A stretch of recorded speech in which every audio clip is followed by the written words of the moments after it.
Alright, super quick look at these two. Brand new. This is the brand new kit. This is an iPhone 13 Pro Max, iPhone 12 Pro Max. And they're both running the Litechaser Pro kits. So I like this kit. Made me a lot of money. Super easy to use, even on the stock native setting, all the way to like the Filmic Pro or the B-Script setting.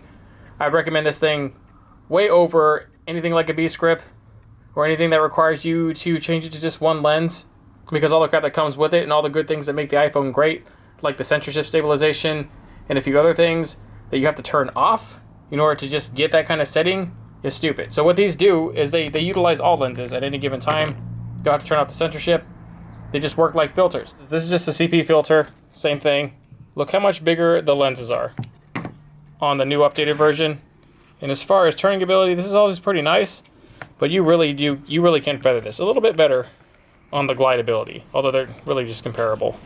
Still comparable in glide ability, but because this one is thicker on the side, you can actually really thumb yourself. You can really use your thumb to fine tune it, which is over here. It was a little bit hard, but you were bumping your edge right here. You're hitting the edge there, and they did kind of mess your turn. If you're really trying to turn it, that is gone now. You really can just thumb and finger it over with your finger or your thumb. You can move it over without any hindrances. I mean, it's such a good fit that even when the cap's on, you can still turn it. Can't say the same for this one. So nice upgrade there. The pad is also pretty much the same. It's slightly more pronounced on the top. On the top you have that, whereas here you'd have to attach some other deal. So they added the cold shoe mount there, and that is really crucial, especially for lights. Not really for like a mic. The mic, unless you get like an L bracket adapter for the USB-C, or I'm sorry, for the lightning jack. I mean, to really bend it down where your hand couples over it like that. Which you might really want to do, because your hand's going to be coupling the actual mic settings right there. That's where your mic, and it's going to be muffled unless you're talking to yourself. Trying to catch outside audio at the best, you're definitely going to have to run some sort of like shotgun mic or video micro or something. And that's just perfect right there. Perfect place that you were going to place it. The grip is pretty slender. It just made to hold these spots. You can still put this thing on a gimbal without having to take it out of the phone case. It'll fit small gimbals. It'll even fit large gimbals. These are both just, in comparison, running the CP filter. So I run CP filters a lot. And so this is a professional camera with a Polarpro CP filter.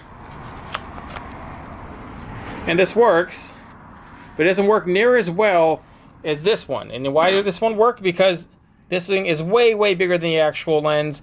And so when it sweeps, you get a whole sweep. You get a whole mind-blowing sweep. In fact, if you just sit there and you move this around in a circle, it looks like you time-lapse something. Or you're really only there for a few seconds with normal film, just doing this, and it makes the light shift in all different directions like you time-lapse something. And it's pretty. You can't do that with this.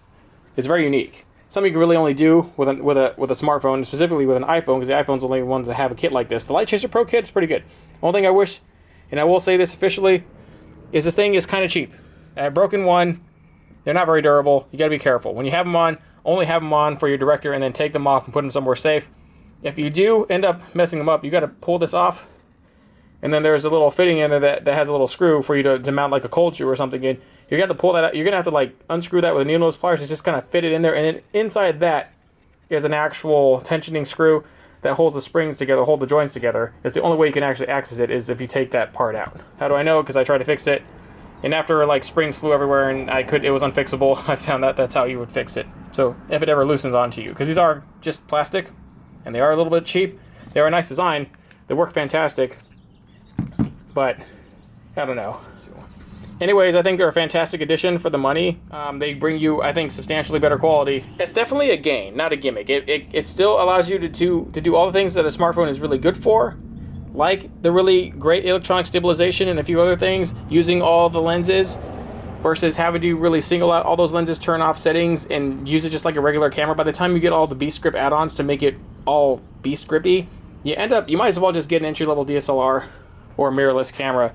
By the time, it would do the same thing. I get, you guys do like to run 4K 60, but I would definitely recommend this over that, and then a few of the other ones that are out there trying to do the same thing and singling out the lens. I don't really know what it is about the iPhone lens. I know the iPhone takes pretty good video, but as far as like the HDR, although I will say the iPhone 13 Pro Max is really super impressive in terms of its ability to really neutralize the need to go get an APS-C, like mirrorless, something like that. It really has given all older DSLR and even newer APS-C sensor cameras the finger. The 13 Pro Max is a pretty giant leap over the 12 Pro Max. I didn't have the iPhone 11 or I had the 10 for like a minute.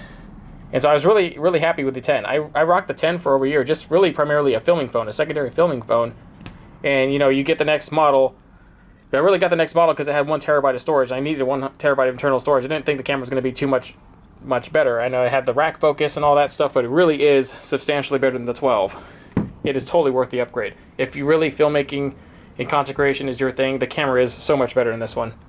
It is, you really would think that it was done on an APS-C sensor camera or possibly an older full-frame mirrorless or even, I don't know, it's just really, really good.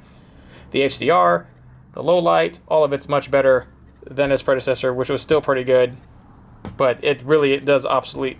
It does make the iPhone 12 Pro Max obsolete. Alright guys, that's my little review. Thank you much.